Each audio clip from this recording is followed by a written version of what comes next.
This is Frog Valley Tropical Fruit Farm, and I just wanted to do a video on the difference between seed growing tropical fruit trees and grafted nursery grown tropical fruit trees in a biological system. And I realized from just watching countless webcasts, it's like they've come out since COVID. There's like millions of them on biological growing and biodynamics and how to grow healthy food and, you know, the works. And I like this soil microbiologist stuff and a little tiny bit of molecular biology. So I have found a difference in grafted trees and seed-grown trees, and I prefer to grow seed-grown trees, tropical fruit trees. And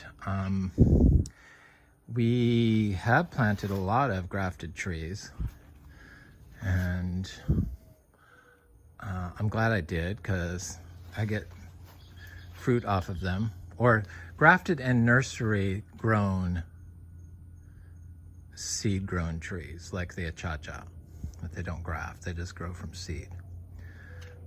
So this is a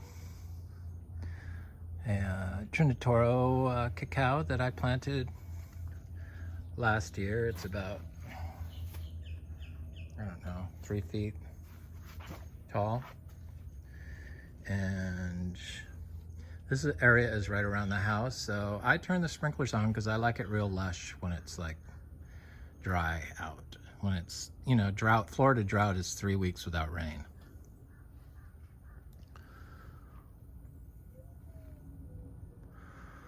So when it is, watering helps.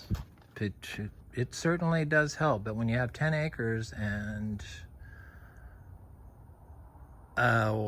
you have a lot of seed-grown trees, I don't think it's totally necessary. In fact, I know it's not.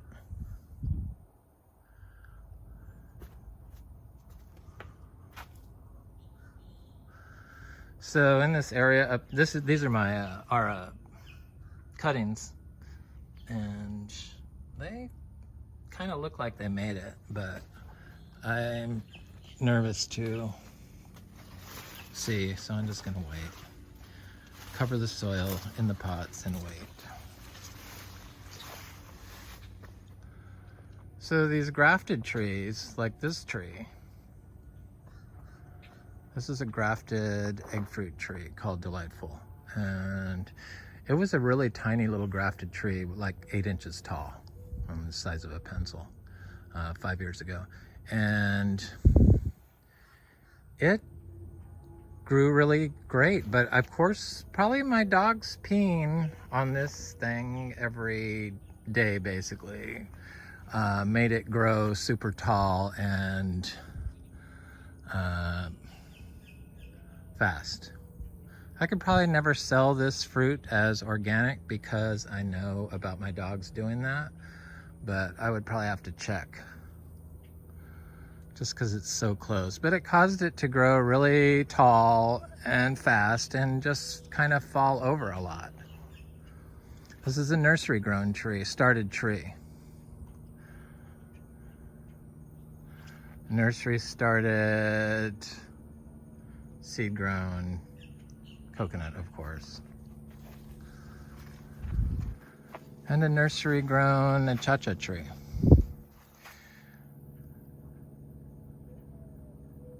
So this little area is probably like the size of most people's city yard, like 10,000 square feet maybe to the tree lines. And so it's a good representative of like somebody's yard. So this has Garcinia macrophylla coconut and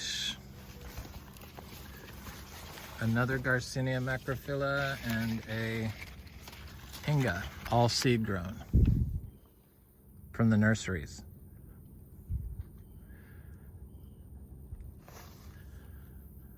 So these Garcinia macrophylla seem to be started how I would start seeds if I had a nursery. They were in like black plastic pots without, square pots without bottoms, and it looked like it was,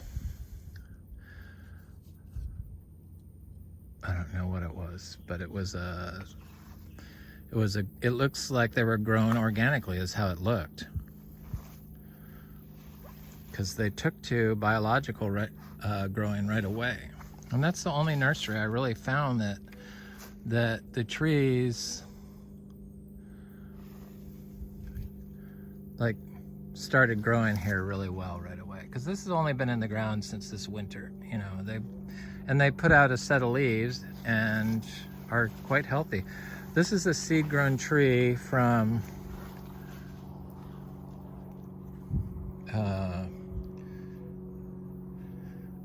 Garcinia argenteum uratum, juicy pearl, and I biologically inoculated this, and it's been in the ground for a little over a year. That's the achacha. Passion vine is a weed here in this type of system. So, you know, producing passion vine. So the grafted trees, some of them, not all of them, but some of them, and this, I don't know if this has something to do with a combination of the soil at the time they're planted into, or it's just the tree. They seem to just stay one size. It's not a large percentage of them, but it's a percentage of them. I'm thinking that can be over, and they produce fruit nonstop. It's like non-stop fruit production, and this tree that's it grows a little bit, but it's in suspended animation. Very few of the mangoes do that, but some of them do. I think it's the combination of the nursery grown tree and then being put into a biological system. So the further away from the house, the less likely water is going to be provided for these trees. This is a grafted sapodilla, and it seemed to like having the vegetable garden, because I planted a vegetable garden between the trees in here, because this was a lawn, just lawn, monocrop lawn, nothing else, just nasty grass, that when it rained, it would turn into a pond. A hot, like 100-degree pond when the sun was shining on it. And needless to say, it wasn't very healthy for tree growth. So that's caused by, you know, the compaction and probably some pollutants that they put in, you know, sprayed along the fence line to kill the weeds, and probably a few applications of who knows what type of fertilizer into the lawn around the house, I would guess. So I planted this vegetable garden in here, and it really didn't do that good, but I kind of didn't do it right. For some reason, I tried to take over a large space, and I kind of didn't have enough compost. So I should have mixed the cow manure into the dirt, the sand, because I put hay down, and so it killed all the grass. And then I put compost on top of that like 4 months later. But very thin layer of compost, like a ½ inch in places.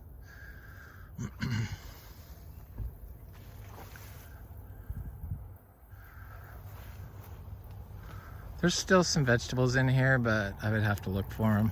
Like there's some basil in here and stuff.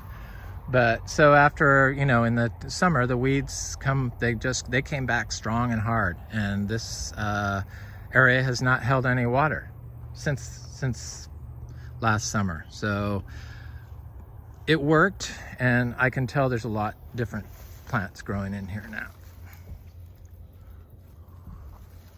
because it was still kind of just lawn. It was this stuff. It was tall. I couldn't really see the standing water in it when it was tall, but it had some standing water in it still last year. So this is a not grafted. This is a seed grown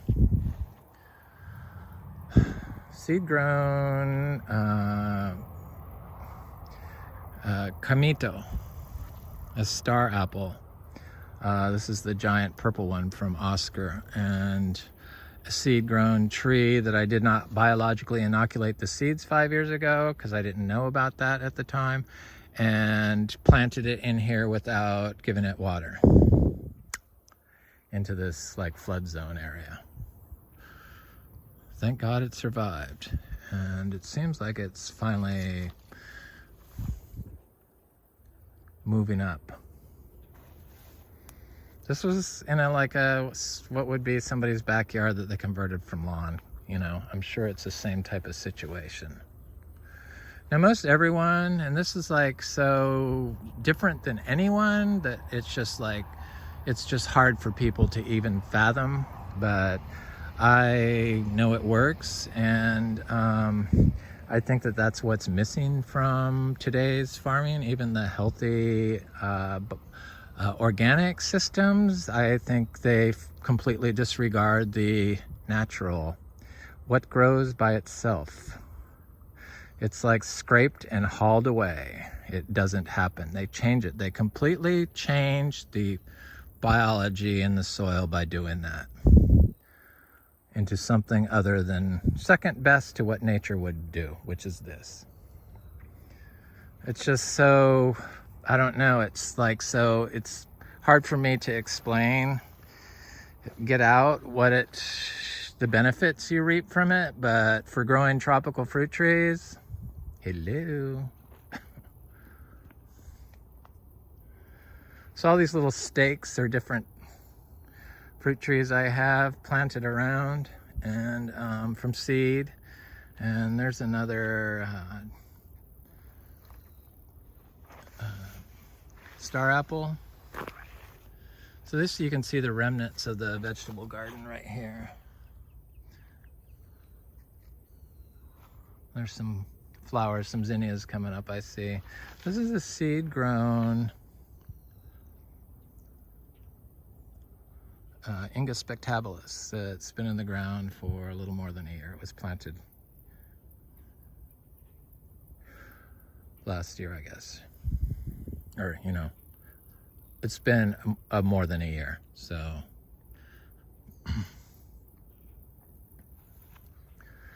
And I have other ones I planted at the same time. But for this one, I put Garcinia dulcis. I start all our seeds in the same pot. So I started Garcinia dulcis. I start them all in the same pot, my seeds. I mixed my seeds together. So I did this one, Inga, Garcinia dulcis, and a Coloc. Talicia florescii. It's our rarest tree we have here. This is a giant longan. And I grow a lot of Garcinias, and I grow a lot of Garcinia dulcis. I try to source seeds from completely different sources and not in Florida. And then I planted them in here, and they're the biggest Garcinia dulcis we have. So the competition thing, it just doesn't apply here in Florida to tropical fruit trees, I don't believe. And I'm fairly certain this is my proof, and I do it in more than one pot now because I see how well it works. Because these Garcinia dulcis are they're 10 inches in a year, basically. So, from seed, without watering them.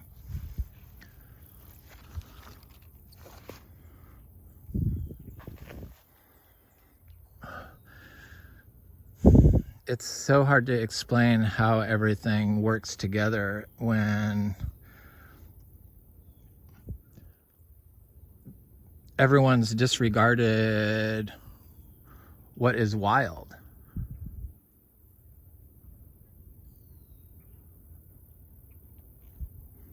At enabling, and it enables your trees to grow. I've never seen studies on it. So that's the whole problem of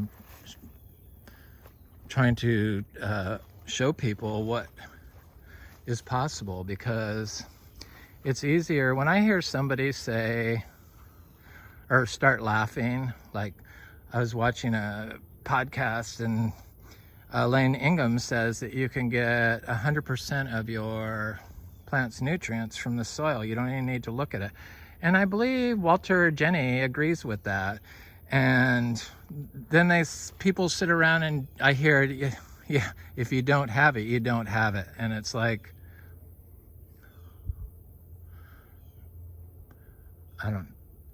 it's like, well, how are the plants growing there without the nutrient? Because obviously the plants need the nutrient to grow, all plants.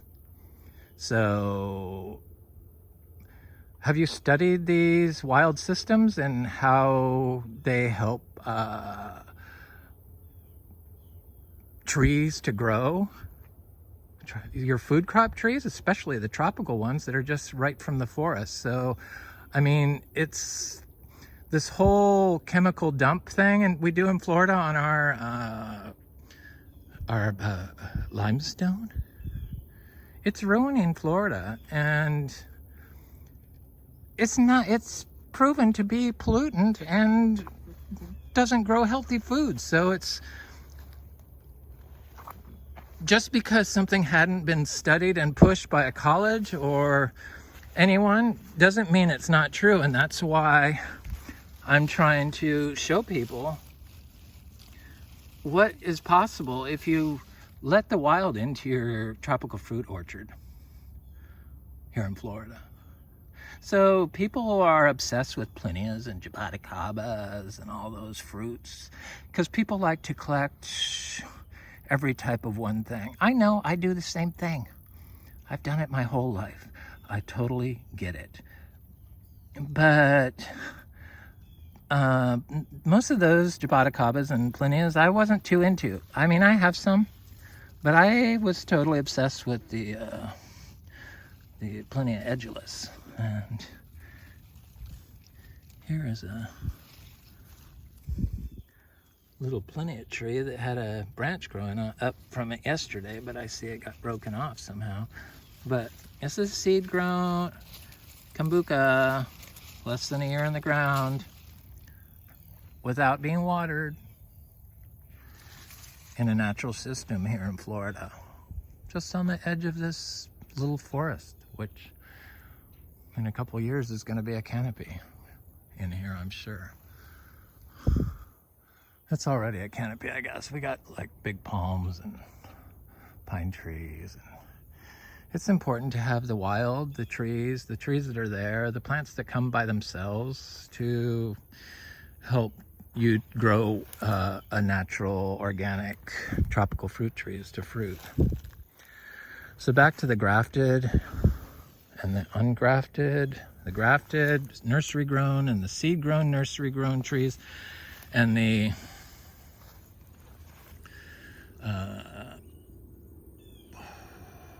the seed grown, biologically inoculated seeds. So this is a nursery grown achacha tree.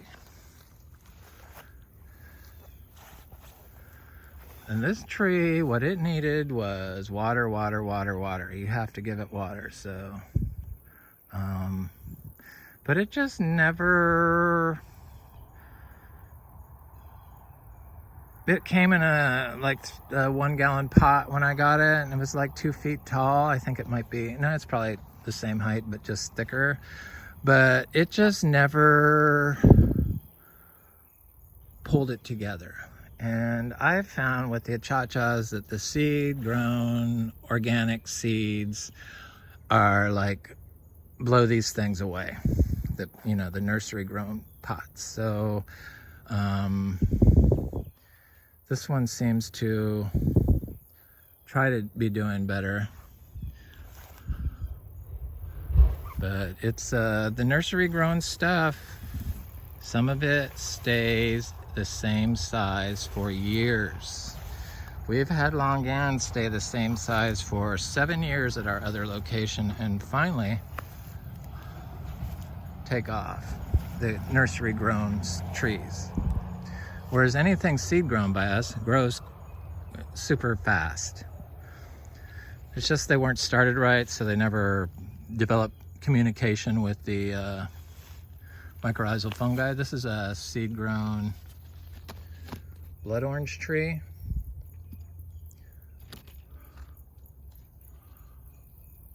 They always get a little tiny bit of leaf miner this time of year when they're young, but they just very little, and they quickly outgrow it.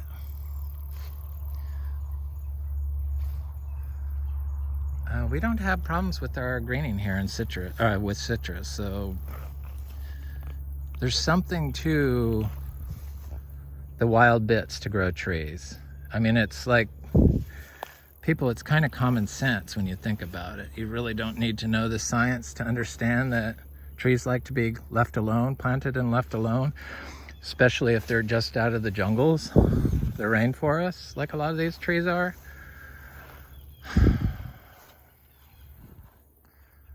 And yeah, you can speed the nursery grown trees up by non-stop manure nutrients, like applications.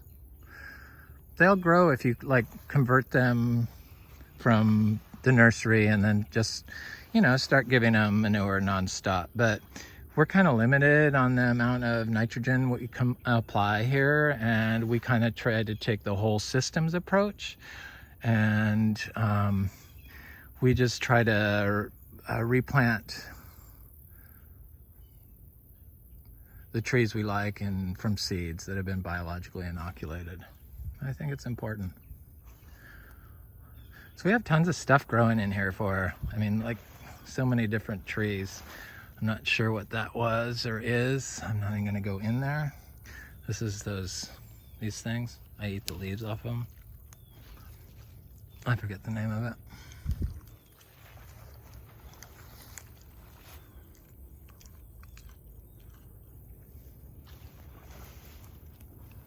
We have some other. So I planted an Inga also at the same time as that other one that is all from the same pot. Everything was in the same pot, but I separated it. Now this was like the worst of the worst part of our property because it was right in front of the house and it was a lawn for 60 years, 50 years, 55 years when I bought it. This one didn't have the diversity I planted with it. I separated it from, I think, maybe that pot or another pot and planted it here. But look, it's kind of monocrop, still not really good. I didn't have any vegetables right up here. The vegetables are right there, and that's where the diversity is set in. So probably I could use a little vegetable area right here, but I see other trees coming up, other things. So I guess I can't really put vegetables in here because I planted some giant mulch and other things in there that I don't want to disturb.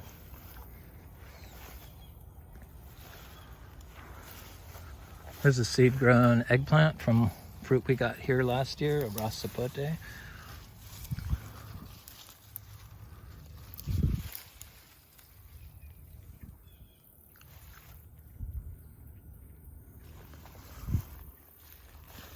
This is a nursery grown grafted tree that sat for 5 years, and when we put the vegetable garden in here, black Sapodilla, we put the vegetable garden in here and I put it around here. Here's some remnants of it.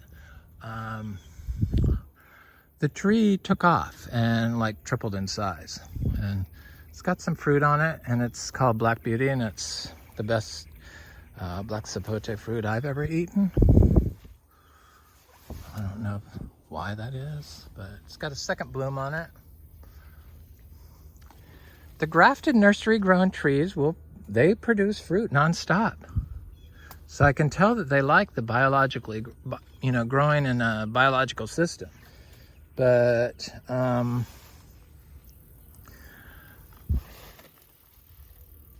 guess if you keep overloading them with nutrients, they will continue to grow and they won't get stunted. So if you continuously, when you plant this from the nursery, apply every 10 days like some biodynamic compost around it, one tree I would do like a handful every 10 days, that's it. And you could probably do a handful every day and it wouldn't hurt it. Probably would do better, I would guess. But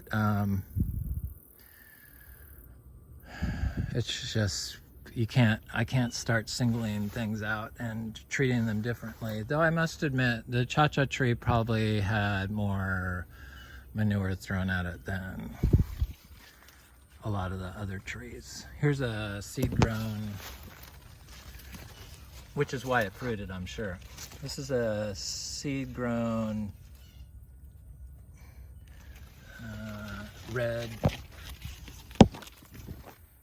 passion fruit? No, guava? Passion fruit. I need some passion fruit growing on this stuff. Sugar cane.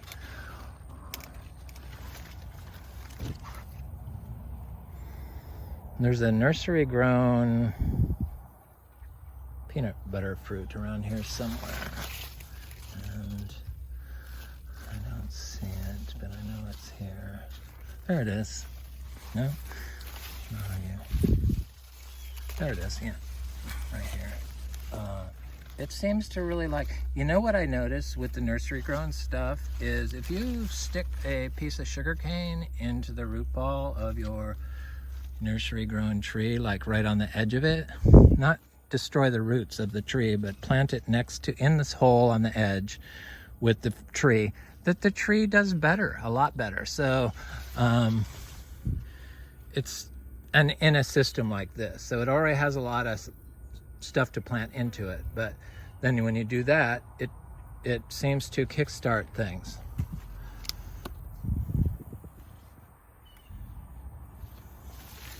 Yep, the wild is important in Florida.